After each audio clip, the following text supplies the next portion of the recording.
നമ്മൾ ഒരു ഫേസർ എന്താണെന്നും ഫേസർ ഡയഗ്രം എന്താണെന്നും കണ്ടു കഴിഞ്ഞു. ഒരു ഓൾട്ടർനേറ്റിംഗ് EMF അതും അല്ലെങ്കിൽ ഒരു ഓൾട്ടർനേറ്റിംഗ് കറൻറ്റ് നമുക്ക് വേണമെങ്കിൽ ഒരു റൊട്ടേറ്റിംഗ് വെക്ടറായി റെപ്രസെൻറ്റ് ചെയ്യാം. നമ്മുടെ കയ്യിലുണ്ടായിരുന്ന ഇക്വേഷൻ E=E0 sin ωt, അത് ഓൾട്ടർനേറ്റിംഗ് EMFനുള്ള ഇക്വേഷനായിരുന്നു. I=I0 sin ωt, അത് ഓൾട്ടർനേറ്റിംഗ് കറൻറ്റിനുള്ള ഇക്വേഷനുമായിരുന്നു. ഈ രണ്ട് ഇക്വേഷൻ നമ്മളൊന്ന് പരിശോധിച്ച് കഴിഞ്ഞാൽ സൈനുസോയിഡലി വാരിയിങ് ക്വാണ്ടിറ്റീസ് ആണ്. ഇത്തരത്തിലുള്ള സൈനുസോയിഡലി വാരിയിങ് ക്വാണ്ടിറ്റീസിനെ റൊട്ടേറ്റിംഗ് വെക്ടറായി റെപ്രസെൻറ്റ് ചെയ്ത് കഴിഞ്ഞാൽ അത്തരത്തിലുള്ള റൊട്ടേറ്റിംഗ് വെക്ടേഴ്സിന് വിളിക്കുന്ന പേരാണ് ഫേസർ. ഇനി ഒരു ഡയഗ്രത്തിൽ തന്നെ കറൻറ്റിൻ്റെയും EMFൻ്റെയും ഫേസറുകൾ നമ്മൾ വരയ്ക്കുന്നു.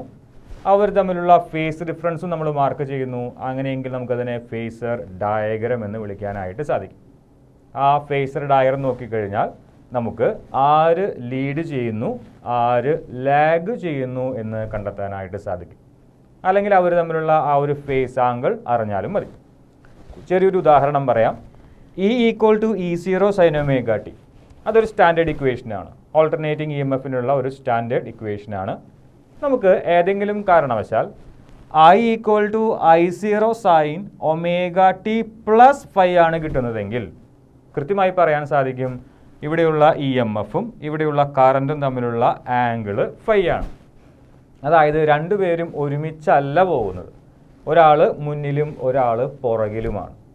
ആരാണ് മുന്നിൽ പോകുന്നത്, ആരാണ് പുറകിൽ പോകുന്നത് എന്ന് ഈസിയായി കണ്ടെത്താം. ഇവിടെ I=I0 sin ωt +φ ആയതുകൊണ്ട് കറൻ്റാണ് ലീഡ് ചെയ്യുന്നത്, EMF ആണ് ലാഗ് ചെയ്യുന്നത്. ആ റൊട്ടേറ്റിംഗ് വെക്ടറുകൾ ആൻറ്റി ക്ലോക്ക് വൈസ് ഡയറക്ഷനിൽ ഒമേഗ എന്ന് പറയുന്ന ആംഗുലർ വെലോസിറ്റിയോട് കൂടിയിട്ടാണ് റൊട്ടേറ്റ് ചെയ്യുന്നത്. അതിൽ തന്നെ നമ്മുടെ കറൻറ്റ് 5 ഡിഗ്രിക്ക് അവിടെ ലീഡ് ചെയ്യുന്നു, അല്ലെങ്കിൽ EMF 5 ഡിഗ്രിക്ക് അവിടെ ലാഗ് ചെയ്യുന്നു എന്ന് വേണം പറയാൻ. ഇനി ഏതെങ്കിലും കാരണവശാൽ I=I0 sin ωt -φ ആണ് കിട്ടിയതെങ്കിലോ, അപ്പോഴും അവർ തമ്മിലുള്ള ആംഗിൾ φ തന്നെയാണ്. പക്ഷേ അവിടെ ωt -φ ആയതുകൊണ്ട് കറൻറ്റ് അവിടെ ലാഗ് ചെയ്യുകയാണ്. എത്ര ആംഗിളിലാണ് ലാഗ് ചെയ്യുന്നത്? 5 ആംഗിൾ തന്നെയാണ് ലാഗ് ചെയ്യുന്നത്. അത്തരത്തിലുള്ളൊരു കേസിൽ EMF മുന്നിൽ പോവുകയും കറൻറ്റ് പിന്നിൽ വരികയും ചെയ്യും. EMF ലീഡ് ചെയ്യുകയും നമ്മുടെ കയ്യിലുള്ള കറൻറ്റ് ലാഗ് ചെയ്യുകയും ചെയ്യും. ഒരു കേസും കൂടി നമുക്ക് വേണമെങ്കിൽ പറയാം. E=E0 sin ωt I=I0 sin ωt ആണെങ്കിൽ അവിടെ ആംഗിൾ ഇല്ല. E=E0 sin ωt I=I0 sin ωt, അവിടെ ആംഗിൾ, അതായത് ഫേസ് ആംഗിൾ φ എന്ന് പറയുന്നത് 0 ആണ്.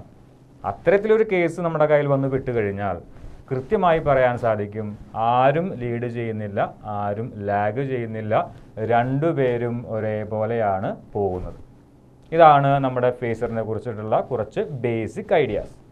ഇനി നമ്മൾ ഒരു 3 സബ് ഹെഡിങ്ങുകളിലേക്ക് പോവുകയാണ്. ഒന്നാമത്തെ സബ് ഹെഡിങ് ആണ് AC ത്രൂ റെസിസ്റ്റർ ഓൺലി, രണ്ടാമത്തേത് AC ത്രൂ ഇൻഡക്ടർ ഓൺലി, മൂന്നാമത്തേത് AC ത്രൂ കപ്പാസിറ്റർ ഓൺലി. അതിനുശേഷം നമ്മൾ വരെ സീരീസ് ആയിട്ട് കണക്ട് ചെയ്ത് AC ത്രൂ LCR സർക്യൂട്ട് എന്ന് ഉള്ള ഒരു സബ് ടോപ്പിക്കും കൂടി പഠിക്കും. ആദ്യമായി AC ത്രൂ റെസിസ്റ്റർ ഓൺലി എന്താണ് ഉദ്ദേശിക്കുന്നത്? നമ്മുടെ കയ്യിൽ ഒരു റെസിസ്റ്റർ മാത്രമേ ഉള്ളൂ, അതിൻ്റെ കൂടെ മറ്റുള്ള കമ്പോണൻസുകൾ ഒന്നും തന്നെ ഇല്ല. ഒരു റെസിസ്റ്റർ മാത്രമേ ഉള്ളൂ. അതിൻ്റെ ഉള്ളിൽ കൂടി, റെസിസ്റ്ററിൻ്റെ ഉള്ളിൽ കൂടി നമ്മൾ ഒരു AC കറൻറ്റ് അല്ലെങ്കിൽ ഓൾട്ടർനേറ്റിംഗ് കറൻറ്റിനെയാണ് നമ്മൾ സെൻഡ് ചെയ്യുന്നത്.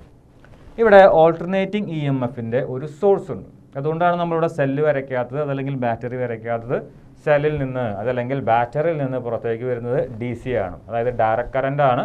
നമ്മളൊരു ചെറിയൊരു സൈൻ വേവ് പോലെയാണ് ഇവിടെ ഒരു സോഴ്സ് റെപ്രസെൻറ്റ് ചെയ്തിരിക്കുന്നത്. അതൊരു ഓൾട്ടർനേറ്റിംഗ് EMFൻ്റെ സോഴ്സാണ്. ഓൾട്ടർനേറ്റിംഗ് EMFൻ്റെ സോഴ്സ് പ്രൊവൈഡ് ചെയ്യുന്നത് ഓൾട്ടർനേറ്റിംഗ് കറൻ്റ് ആയിരിക്കും. I എന്ന് പറയുന്നതാണ് കറൻറ്റ്. ഇവിടെയുള്ള EMF സ്റ്റാൻഡേർഡ് ഇക്വേഷൻ ഉപയോഗിച്ച് റെപ്രസെൻറ്റ് ചെയ്തിരിക്കുന്നു. ഓൾട്ടർനേറ്റിംഗ് EMF തരുന്ന സോഴ്സാണ്. അദ്ദേഹം പുറത്തേക്ക് വിടുന്ന EMFനുള്ള ഇക്വേഷൻ E=E0 sin ωt ആണ്. ഞാൻ അതിനെ ഇക്വേഷൻ 1 എന്ന് ലേബൽ ചെയ്തിരിക്കും. ഇനി ഇത്തരത്തിലുള്ള ഒരു ഓൾട്ടർനേറ്റിംഗ് EMF പ്രൊവൈഡ് ചെയ്യുന്ന ആ ഒരു സോഴ്സ് ഒരു ഓൾട്ടർനേറ്റിംഗ് കറൻറ്റും പ്രൊഡ്യൂസ് ചെയ്യും. അതിനുള്ള ഇക്വേഷൻ നമുക്കറിയില്ല, കണ്ടുപിടിക്കണം. ഞാനതിനെ ഐ എന്ന് വിളിക്കുന്നു. ഐ എന്ന് പറയുന്ന ഓൾട്ടർനേറ്റിംഗ് കറൻറ്റാണ് ഇപ്പോൾ റെസിസ്റ്ററിൽ കൂടി പോകുന്നത്. ആ കറൻറ്റിനുള്ള ഇക്വേഷൻ കണ്ടെത്തണം. കറൻറ്റിനുള്ള ഇക്വേഷൻ കണ്ടെത്തി കഴിഞ്ഞാൽ ഇപ്പോൾ ഏകദേശം ഒരു ചെറിയൊരു എക്സാമ്പിൾ പോലെ പറയുകയാണെങ്കിൽ E = E0 sin omega t ആണ്. I = I0 sin omega t ആണെങ്കിൽ നമുക്ക് പറയാൻ പറ്റും രണ്ട് ആളുകളും EMFും അതുപോലെ തന്നെ കറൻറ്റും ഇൻ ഫേസ് ആണ്. അതായത് രണ്ടുപേരും തമ്മിലുള്ള ഫേസ് ഡിഫറൻസ് അല്ലെങ്കിൽ ഫേസ് ആംഗിൾ 0 ആണ്.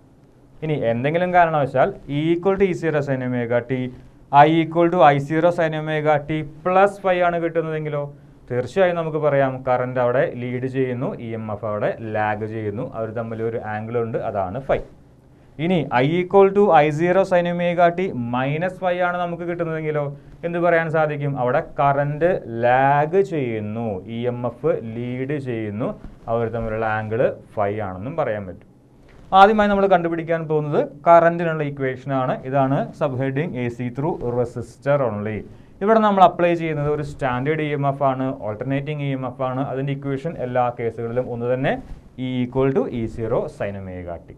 നമ്മൾ അപ്ലൈ ചെയ്യുന്ന EMF ആണ് E, നമുക്ക് കിട്ടുന്ന കറൻ്റ് ആണ് I. ഇനി നമ്മൾ I എന്ന് പറയുന്ന കറൻറ്റിനുള്ള ഇക്വേഷൻ കണ്ടെത്തലാണ് പ്രധാനപ്പെട്ട നമ്മുടെ ജോലി. അതിനുവേണ്ടി according to Kirchhoff's loop rule.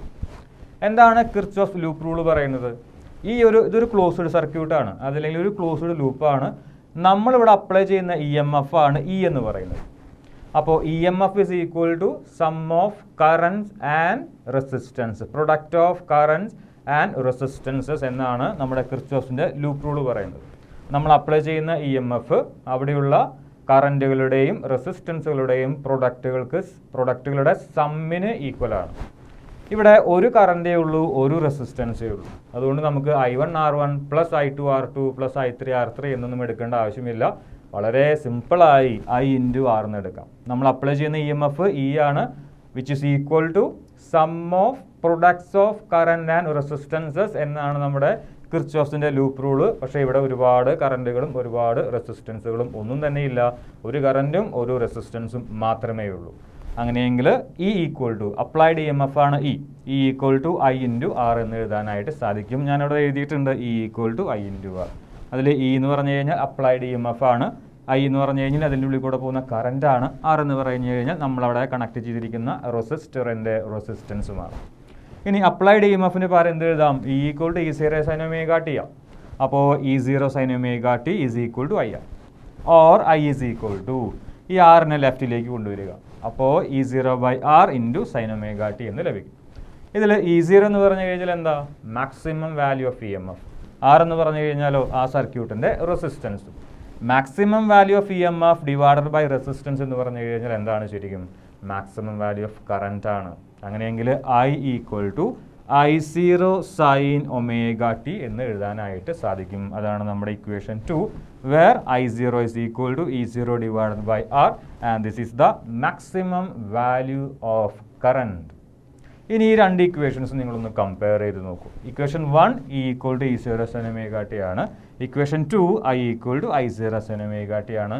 നിങ്ങൾക്കിവിടെ കാണാൻ സാധിക്കും φ, അതായത് ഫേസ് ആംഗിൾ എന്ന് പറയുന്ന ടേം ഇവിടെ ഇല്ല. അതായത് φ = 0 ആണ്. അതായത് നമ്മുടെ കയ്യിലുള്ള കറൻറ്റും നമ്മുടെ കയ്യിലുള്ള EMFും ഇൻ ഫേസ് ആണെന്ന് പറയാൻ പറ്റും. അതായത് ഒരു ആംഗിൾ ഉണ്ടെങ്കിൽ നമ്മളതിനെ ഔട്ട് ഓഫ് ഫേസ് എന്നാണ് വിളിക്കാറ്. ഇവിടെ ഇൻ ഫേസ് ആണ്, ആംഗിൾ ഇല്ല എന്ന് തന്നെ പറയാം. അടുത്തതായി നമ്മൾ ചെയ്യാൻ പോകുന്നത് നമുക്കൊരു ഫേസർ ഡയഗ്രം വരയ്ക്കണം. നേരത്തെ നമ്മൾ പറഞ്ഞു എന്താണ് ഫേസർ ഡയഗ്രം?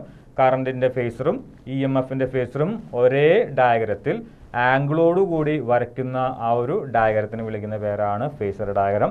നമുക്ക് AC ത്രൂ റെസിസ്റ്റർ ഓൺലി എന്ന് പറയുന്ന സിറ്റുവേഷനിൽ അല്ലെങ്കിൽ ആ കണ്ടീഷനിൽ ഫേസർ ഡയഗ്രം വരയ്ക്കേണ്ടതുണ്ട്. അതേപോലെ തന്നെ ഓൾട്ടർനേറ്റിംഗ് EMFും ഓൾട്ടർനേറ്റിംഗ് കറൻറ്റും ഏത് രീതിയിലാണ് ചേഞ്ച് ചെയ്യുന്നത് എന്ന് ഗ്രാഫിക്കലായിട്ട് റെപ്രസെൻറ്റ് ചെയ്യുകയും വേണം. നമുക്ക് നോക്കാം ഗ്രാഫ് എങ്ങനെയാണ് വരിക, അതേപോലെ തന്നെ ഫേസർ ഡയഗ്രം എങ്ങനെയാണ് വരിക.